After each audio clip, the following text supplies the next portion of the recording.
Let's look at the effects the Cold War has on the home front, on the domestic sphere in the United States. This picture appears in every textbook. Why? What's going on? Well, on the left there, that's Harry Truman. And why did people think he was going to lose in 1948? And furthermore, why is he smiling while holding up that headline? How did he win the 1948 election if people were so certain that he was going to lose that they printed up papers in advance? Well, leading up to the election, Truman is having some problems at home. He's trying to continue some of the New Deal programs. However, Americans are tired of saving. They've saved through the entire 1930s. They are ready to spend. And Congress has ended wartime price controls. And what that means is that prices are going to start to rise. In fact, prices will rise faster than wages. This leads to strikes in the spring of 1946. Both coal miners and railroad workers go on strike to have their wages raised. Truman tells the businesses to go ahead and raise their wages, but then charge more. Now, they don't have to, but this is the suggestion that the president is making to them. This makes consumers angry because they'll be paying more. If the price on shipping goes up and the price on coal goes up, the price on everything is going to go up. It also makes unions angry after Truman threatens to draft the striking railroad workers into the army after they refuse to go back on the job. As a result of these problems, Republicans win control of Congress in 1946. The president isn't doing very well, and as a result, the president's party, the Democrats, don't do very well in the midterm elections of 46, and the Republicans seize control of Congress.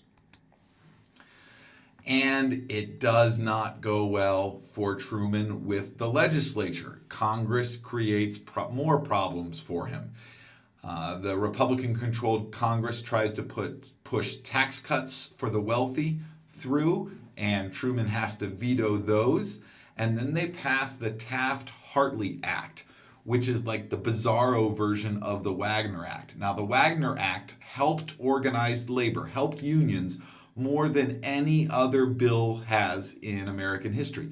The Taft-Hartley Act does the opposite. It hurts unions just as much as the Wagner Act helped them. Now, although the unions were mad at Truman, Truman is a Democrat, and the Democrats are normally supportive of organized labor. So Truman vetoes the Taft-Hartley Act. However, his veto is overridden by Congress.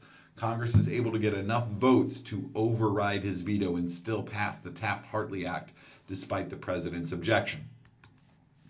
He's also having problems within his own party. There's questions as to whether he really has support of the Democratic Party.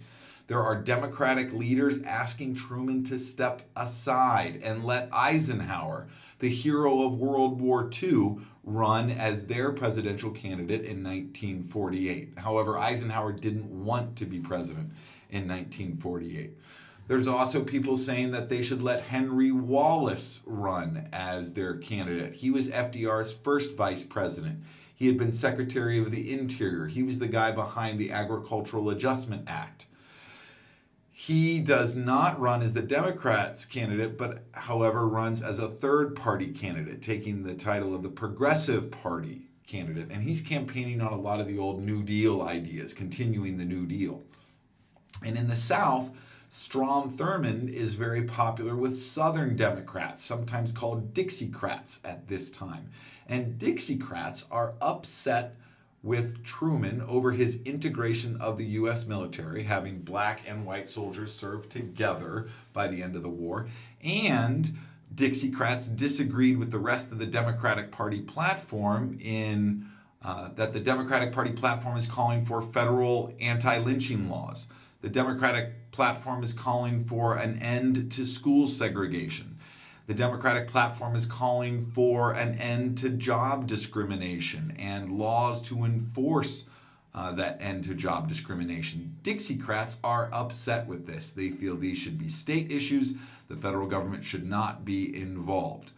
The story in 1948, it looks like the Democratic Party is split. And anytime a party is split, they're probably not going to do very well in the election. We saw that in 1912. That's how Woodrow Wilson got elected. The Republican nominee is Thomas Dewey, and as you could probably guess, he runs a very conservative campaign, by which I mean he doesn't take many risks. He doesn't have to. It looks like his opposition is splitting without him doing anything. All he has to do is not screw it up, or so it would appear.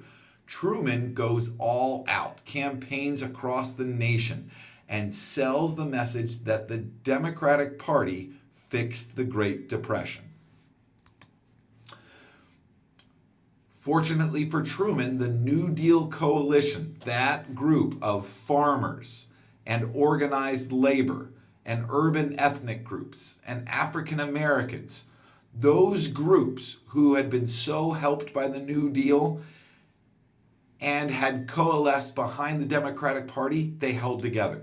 They stayed supportive of the Democratic Party, and they turned out in large numbers to vote for the Democratic Party. But even more importantly is that the election is held in 1948 in the midst of the Berlin airlift.